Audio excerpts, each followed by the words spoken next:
Hey guys, it's Justine here from I Should Read That, and today I am bringing you my slightly outrageous September book haul.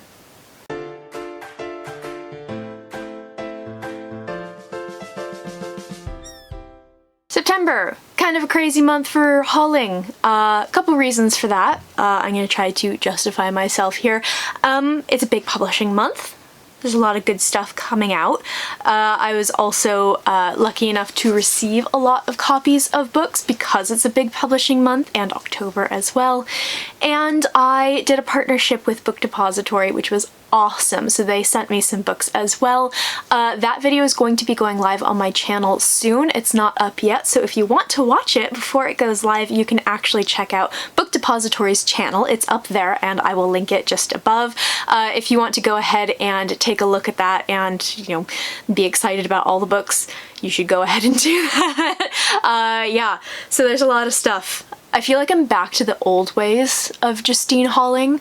I was being much better for a while. I feel like I kind of locked myself down in the pandemic and stopped buying so many books, but September rolled around and I think August was pretty bad as well now that I think of it. I have no more excuses left. I am just bad for book hauling. So because there are so many books, I am going to go ahead and try to get through this as quickly as possible, but as per usual, links will be provided down below if you want to learn a little bit more about these books. And for the first time, I'm actually going to include my NetGalley books as well, which is not something I usually include in book hauls because they're not like physically in front of my face, so I always forget about them. But I asked on Twitter and you guys did say that you were interested in my NetGalley copies, so I'll be including those here too. Right, we've got a fresh battery in the camera, and so I am going to go ahead and get started with the books that I was sent by publishers. So there's quite a lot. The stacks are about even in terms of height, so I am just going to not go in any particular order. I think I am just going to rattle off a bunch of books for you, so let's get started. First up from Tor, I have a finished copy of To Sleep in a Sea of Stars by Christopher Paolini. This was actually a book that I DNF'd in the month of September. I didn't talk about that in my wrap-up because I feel like I'm in a weird place with talking about DNFs and wrap-ups. I don't know, is it a bad thing? Is it a good thing? You tell me. But yeah, I gave this one a go and I read about, I think, 200 pages or so, and I couldn't get there. It has an amazing opening. We have this woman, her name is, I think, Kira. Her name is Kira, and she is on this planet, going ahead and getting ready for colonists to show up. She's part of a terraforming team and she discovers this alien artifact and everything kind of goes to hell from there. That beginning bit was amazing. It's the stuff that comes afterwards that I just couldn't get behind, and I think I figured it out. I think it's his writing style that just doesn't mesh well with me. This felt like it was a very juvenile kind of writing style, and expecting like an adult sci-fi space opera, I think that kind of clashed with what I had wanted. So I did DNF this one. I will probably give this a try another time, maybe when I'm in the right mindset for something like that, but for now I didn't finish this.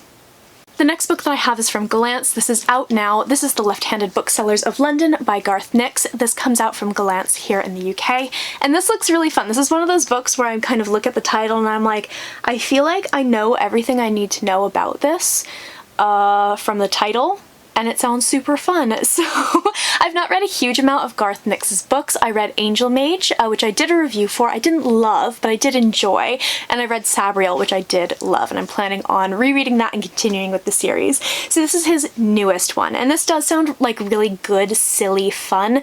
Basically, we follow a girl who has gone to London to go ahead and try to find her father, and she ends up tangled up with Merlin and this group of booksellers who are basically spies. It sounds really fun. It sounds like a delight. This is going to be a really good kind of, I think, a feel-good autumnal read, so I'm very curious about this one because Garth Nix has been a little hit or miss for me.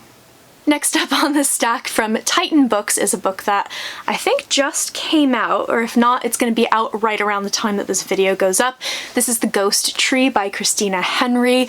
I am currently reading this. I am just over 150 pages into this. This is on my October TBR, and I'm really enjoying it so far. So basically, this is a horror book. This is not a retelling like I think she is best known for. It's just straight up horror. It's set in 1985, and we follow a girl in a small town, I believe in Illinois, who's kind of holding on to her childhood. She's 15, so she's about to go into high school, and she's losing her best friend to kind of makeup and boys, and she just desperately wants to hang out in the woods and sort of have life be as it was before. And we find out that the year prior to this book starting, her father was found murdered, and she begins to have visions of young girls being murdered in the woods by this horrible creature. So we get multiple points of view, but I think Lauren is the main one in this. We get the point of view of a police officer who is new in town, her racist neighbor who is awful, from her mother.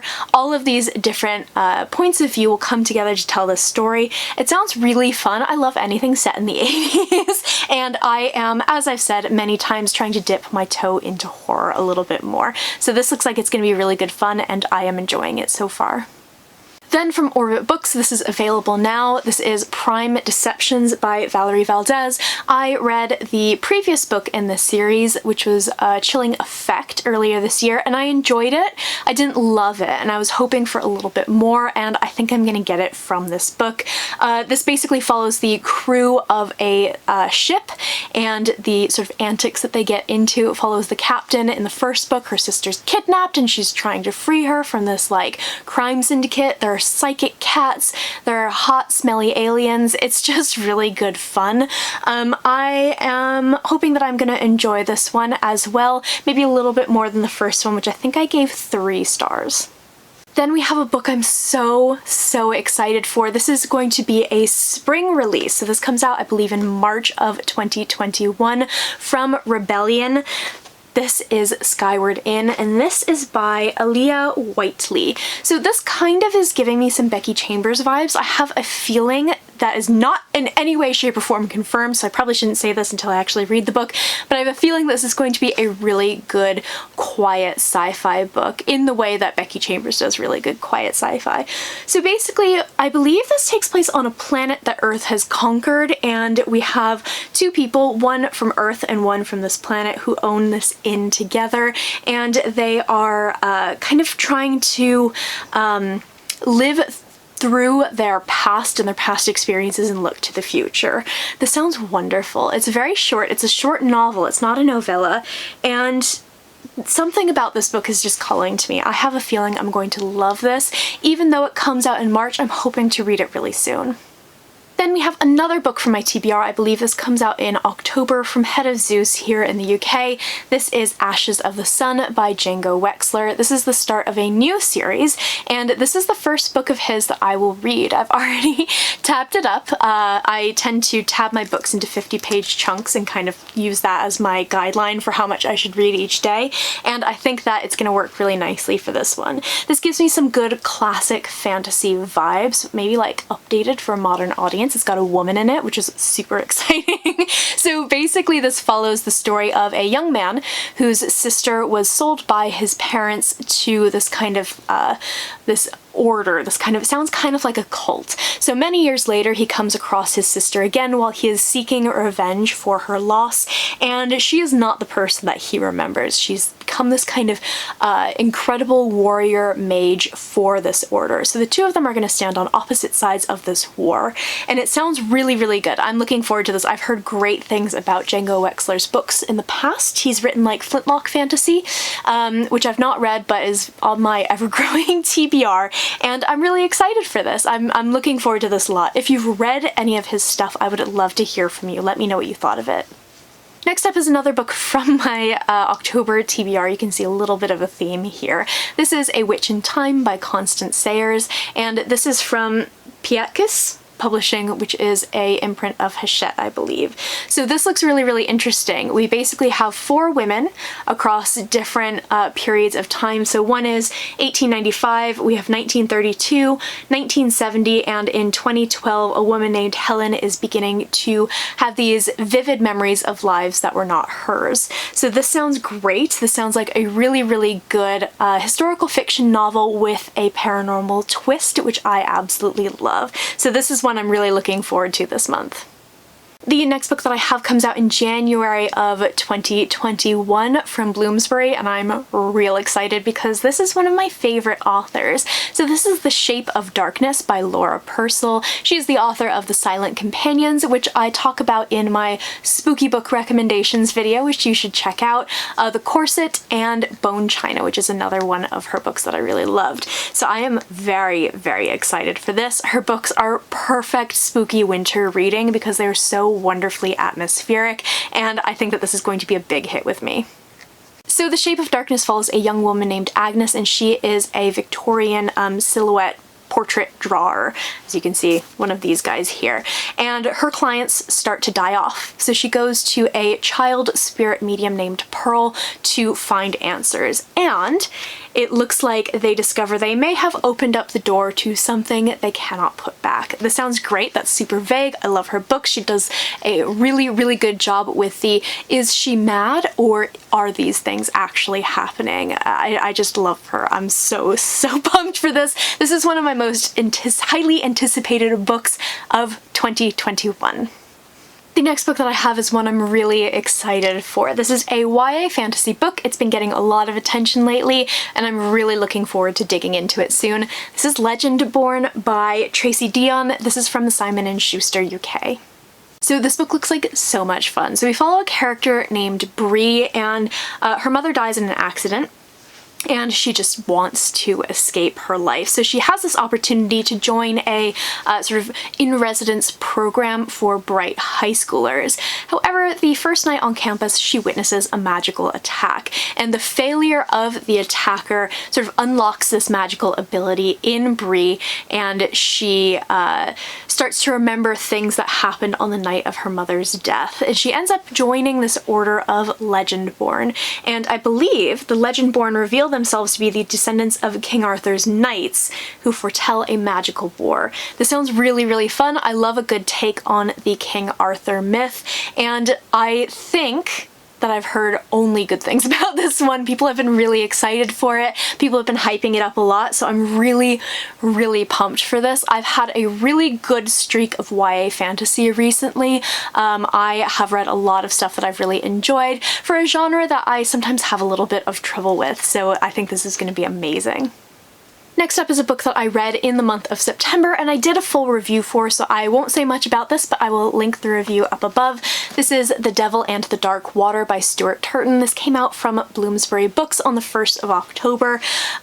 He is very well known for his debut novel, which was a phenomenon, The 7 Deaths or 7.5 Deaths of Evelyn Hardcastle, which is a bizarre, weird, twisty, mind-bending, genre-defying book. So I was very curious to see how he was going to follow that up, and I ended up really enjoying this. I think I gave this 4 out of 5 stars. You can go ahead and check out my thoughts in that review up above. And last but not least, for books that I was sent by publishers, this is another one that I read in the month of September, so you can go ahead and check out my wrap-up for more, but this is The Trouble with Peace by Joe Abercrombie. I reviewed A Little Hatred, which is the first book in this trilogy, on my channel last year, so I'll link that above. You can check it out. But this is an amazing sequel. This might be one of my favorite books of his that I've ever read, which is saying a lot because he's one of my favorite authors. I thought this was fabulous. I gave this 5 out of 5 stars. If you like Joe Abercrombie, you're gonna like this book, basically. So now we're moving on to the books that I acquired through other means. So the very first thing that I'm going to do is run through the books that I hauled for that Book Depository unboxing. I'm really just going to say the names and the authors of these books. You can go ahead and check out that video up above on Book Depository's channel and on this channel soon. So the first book that I got in that unboxing was Raybearer by Jordan Ifueko. I read this in September and talk about it in my wrap-up. Then I picked up Beneath the Rising by Primi Mohammed, Under the Pendulum Sun by Jeanette Ng, Akata Witch by Nnedi Okorafor, Harrow the Ninth by Tamsin Muir, The Book of Dragons, edited by Jonathan Strahan, A Peculiar Peril by Jeff Vandermeer, and last but not least, Girl Serpent Thorn by Melissa Bashadost. So next, I have my Goldsboro SFF Fellowship Book Club pick for the month of September. I am so pumped for this. I I loved this book. As you may know, as I talked about in the wrap-up, whatever month it was that I read this is probably my favorite book of the year so far. I received a copy of The Bone Shard Daughter by Andrea Stewart. So what they do is they pick a book of the month every month and they do a special edition of it. So this is a lovely hardback edition, but it has these sprayed edges. The keys play a really important role in this book, so that's perfect. It's also signed, and it includes some of the author's artwork. So this is Lynn, who's one of the main characters, and Murphy, who's everyone's favorite. If you've read this, you know exactly who he is and you're really excited about this. This is going up on my wall. But this book is an amazing fantasy debut. It follows multiple storylines, but the main one is that we have the heir to the emperor, named Lynn, and she is in a very precarious position because her father won't officially name her heir until she regains the memories that she lost due to a childhood illness. And the way that he controls this sweeping empire is through a thing called bone shard magic, where basically a shard of bone is removed from the skull, just here, of every person in the empire, and those shards fuel these incredibly bizarre constructs. Bits of animals all sort of sewn together. Instructions are written on these bone shards. They're inserted into these creatures and they come to life, and they do the thing that is written on the bone shards. If you want a little bit of a better breakdown of that, my friend Judith from Dead Good Book Reviews did a video review of this, which is very, very good. I'll link that up above. You can check that out. She talks about this much, much more, but she also loved this as well. So a lot of my thoughts are very similar to hers, but I thought this was just fabulous. This is an incredible book. I highly, highly recommend it, and when I read it, I gave it 5 out of 5 stars.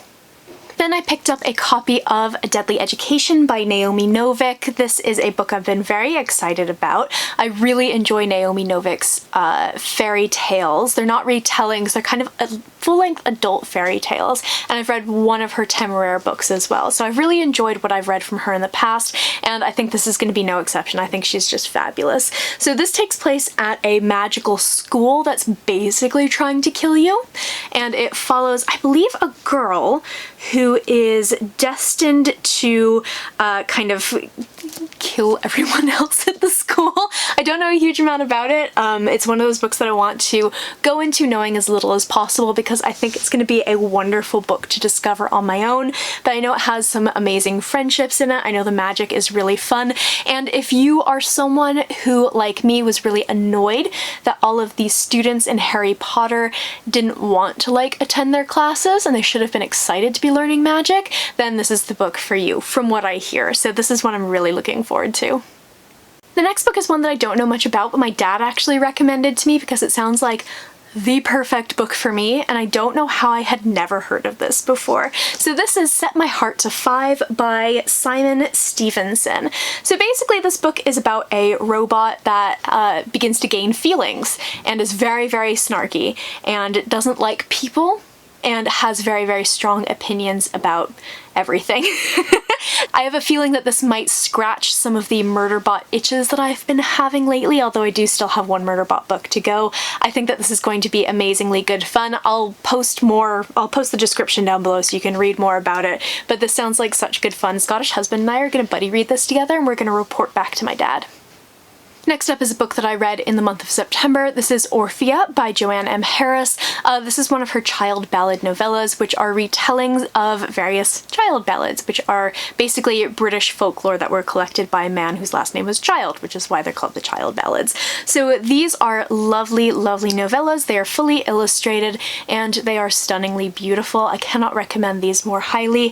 Go ahead and check out my September wrap-up if you want to hear a little bit more. I gave this 4.5 out of 5 stars, and I desperately need the other editions of these books because I don't have physical copies of them. Next is a book that I'm very interested in because I haven't read this author's debut novel, which was a smash hit, and this is the only follow-up that they have produced in, 10 years or so. So I'm very, very interested in Piranesi by Suzanne Clark. She is the author of Jonathan Strange and Mr. Norrell, which I need to read. I've been needing to read forever. If my ex-boyfriend is watching this, he had been you know, trying to convince me to read Jonathan Strange for like 3 years. I still haven't done it, but I do have a copy on my shelf now. Y'all would be very, very happy to know, because that's like my perfect book, it sounds like. So I've been very interested in this one, which is significantly smaller than Jonathan Strange, not even remotely connected to the sort of magical Victorian England in that book, but it sounds very intriguing all the same. So I gave this one a little bit of a look through, and this looks like something that I'm gonna need to read when I'm in the right mood for it, but I think it has the potential to be really, really good. So I think this is gonna be a weird one. We follow a character named Piranesi who lives in the house. Perhaps he always has. In his notebooks, day after day, he makes a clear and careful record of its wonders. The labyrinth of halls, thousands upon thousands of statues, the tides that thunder up staircases, the clouds that move in slow procession through the upper halls. So one day, he learns that he is not alone in the house. So messages begin to appear, scratched out in chalk on the pavements. There's someone new in the house, but who are they and what do they want? Are they a friend, or do they bring destruction and madness, as the other claims? All of the nouns in this book are capitalized. So I have a feeling that's gonna throw me off really badly, but this sounds really interesting. I've been hearing really, really good things about this. I think it's gonna be a little bit more literary than a lot of the stuff that I do tend to read, but I'm super intrigued. We're getting close to the end here, people. So next up I have The Ways of All Flesh by Ambrose Parry. I'm very intrigued by this one. I had a little bit of a nosy at it while I was on the bus on the way home yesterday, because I bought it yesterday, on the last day of the month. And I think that this could potentially be a really good one, but I also have a feeling that it could go the other way for me, just in terms of the sort of descriptions of some of the women and whatnot in this book. But this takes place in Victorian Edinburgh, an amazing setting, and it follows a medical student, and he is apprenticing with a brilliant Dr. Simpson. And we also have Dr. Simpson's maid, whose name is Sarah, who is just as intelligent as all of this doctor's students, but because she's a woman, she's not allowed to practice and study medicine. So bodies begin to appear across the old town, and Raven, this guy's name, and Sarah find themselves propelled headlong into the darkest shadows of Edinburgh's underworld. So this sounds like it could be really interesting. It also sounds like it could be really pretentious and awful. I'm not sure.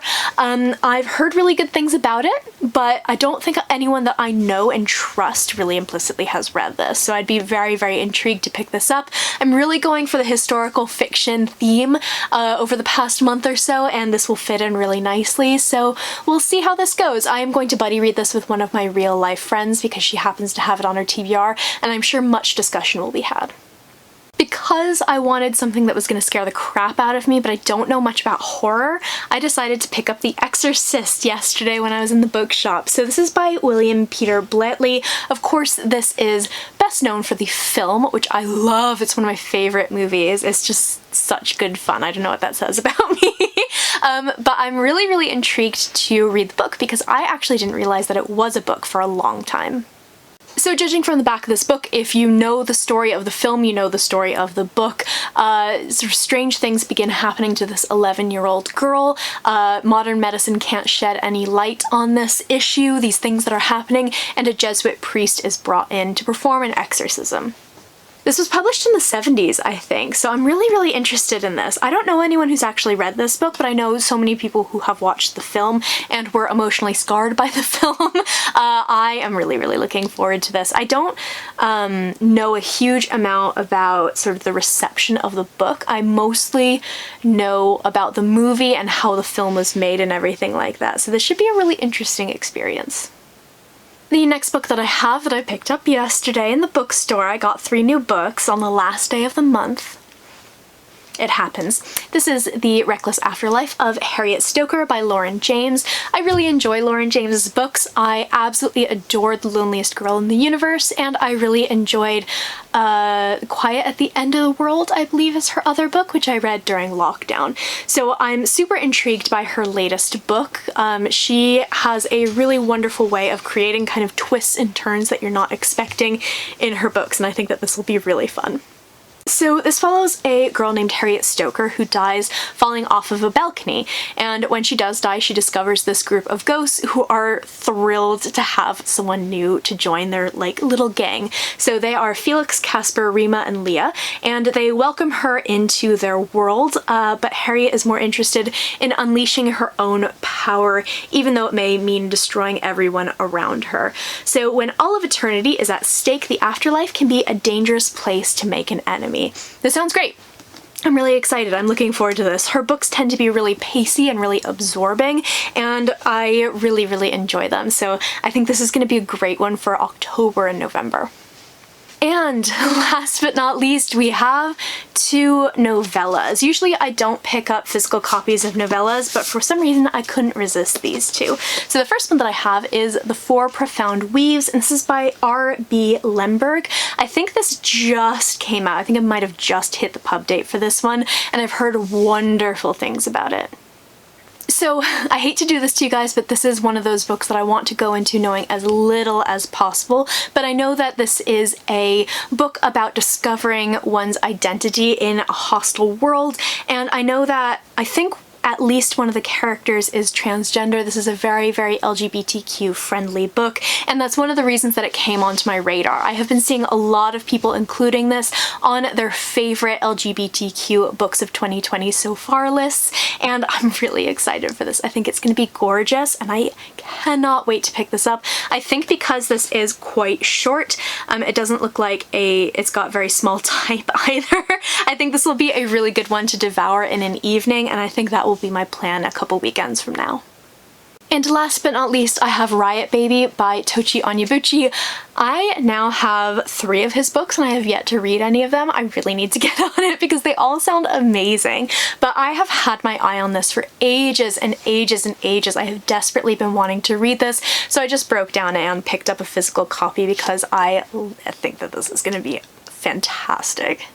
So this book follows a girl named Ella, and she has the ability to see into people's futures. So she can see a classmate growing up to become a nurse. She sees a neighbor's son be murdered in a drive-by shooting. So these are all things that haven't happened yet. So Kev is her brother, and he is born as Los Angeles is burning around them, and he's desperate to protect his sister. However, he ends up being incarcerated, and Ella has to decide what it means to watch her brother suffer while holding the ability to wreck cities in her hands. So this is part global dystopian narrative and part intimate family story, and apparently it's fabulous. I'm really excited for this. I am planning on reading a ton of novellas coming up here soon. I have a very special video coming for you guys soon all about sci-fi and fantasy novellas, and I want to read even more of them to continue recommending them to you. So I think that this is definitely going to be on my list coming up soon, and I'm really looking forward to it. Oh my god, I was about to sign off of this video and I realized that I forgot my NetGalley books, so I'm going to run through those super quick. Again, links down below. You'll be able to find out a little bit more. So the books that I hauled from NetGalley this month: The Shape of Darkness by Laura Purcell, which I talked about earlier. Kingdom of the Wicked by Carrie Maniscalco. She is the author of Stalking Jack the Ripper, which I was extremely unimpressed by. This is something very different for her though. This is like proper YA fantasy as opposed to historical fiction. So I'm very interested in that. I am trying to not look into this too much, so I don't have much of a description for you guys, because I have a feeling that this is going to get very hyped, and if it gets very hyped, it's gonna probably fall really flat for me. So this is one I want to read really soon to kind of get ahead of that hype and try to form my own opinion about it. Then I have The Call of the Bone Ships by R.J. Barker. You may remember that The Bone Ships was tied for my #1 book of 2019. I'm so pumped for this. This comes out in November and like I cannot wait. So this is a sequel to the lovely and lyrical and super atmospheric Bone Ships, and oh, that first book is so good. It's a story of redemption and found family, and although it's super grim, it's super optimistic, and it has this amazing platonic friendship between this kind of young man who feels very worthless and his captain, who is this very fierce and feared woman, and oh, so good. So good. I would highly recommend The Bone Ships, and you can read Call of the Bone Ships in November along with me and be really excited. Then the next book that I hauled from NetGalley is Hollow Empire by Sam Hawke. This is another one that comes out in November, and coincidentally, the sequel to another one of my favorite books of 2019, which is City of Lies, which is fabulous if you want to read that. So I don't want to go into what this book is about because it is indeed a sequel, but I believe it's more of a companion novel than proper sequel. But City of Lies is basically a mystery to figure out who is putting the city under siege. We have a brother and sister whose points of views we get. The brother has obsessive compulsive disorder, and he is the kind of poison tester for the heir to the chancellorship of the city, and his sister was passed over for that position because she has a chronic illness. So if that's representation you're looking for, City of Lies is amazing, and it's an amazing fantasy book anyway. It's so good. Then I hauled the audiobook for Killing for Company by Brian Masters, which is a true crime book from the 80s, which has been re-released because of the TV show that's coming out with David Tennant. I think maybe it's ITV. I don't think it's BBC. But I talked about this in my September wrap-up. It was really good, but maybe a little too sympathetic to a man who murdered a lot of people. Then I hauled the audiobook for a book called The Nesting by C.J. Cook. This isn't one that I had heard about before, but apparently it's a gothic sort of historical fiction novel, which I'm really excited for. It takes place in Norway, and we follow a young woman who finds a home with a man named Tom and his 2 young daughters, but the family has a history and the house has a past. This sounds great. There's like a dark presence hanging out in the woods. It sounds exactly like my cup of tea. And then finally we have The Stone Knife by Anna Stephens, which comes out in November as well. I've not read any of Anna Stephens' books yet, but I've heard amazing things about her Godblind trilogy, and The Stone Knife is the start of a new trilogy. So this book takes place in a land that is being colonized by a place called the Empire of Songs, and the magical, unending music that binds its people together. That sounds really cool. So now there are only 2 free tribes remaining. So the Empire is not their only enemy. There are monstrous scaled predators lurking in rivers and streams with a deadly music of their own. As battle looms, fighters on both sides will decide how far they'll go for their beliefs and for the ones they love. This sounds great. I have heard that her grimdark is really good, and I love a woman who writes grimdark fantasy, so I'm very excited for this. Okay, I feel like I'm about to lose my voice. That is a lot of books to talk about. I hope you enjoyed this video. Send coffee, send tea, send chocolate, because I have a lot of reading to do. I'm going to be stationary for a lot of October. In the comments below, I would love to hear if you have read any of these books, if you are interested in them, or if you hauled anything particularly good in the month of September. I post bookish content to this channel fairly frequently, so go ahead and hit subscribe, check back soon, and I will see you next time.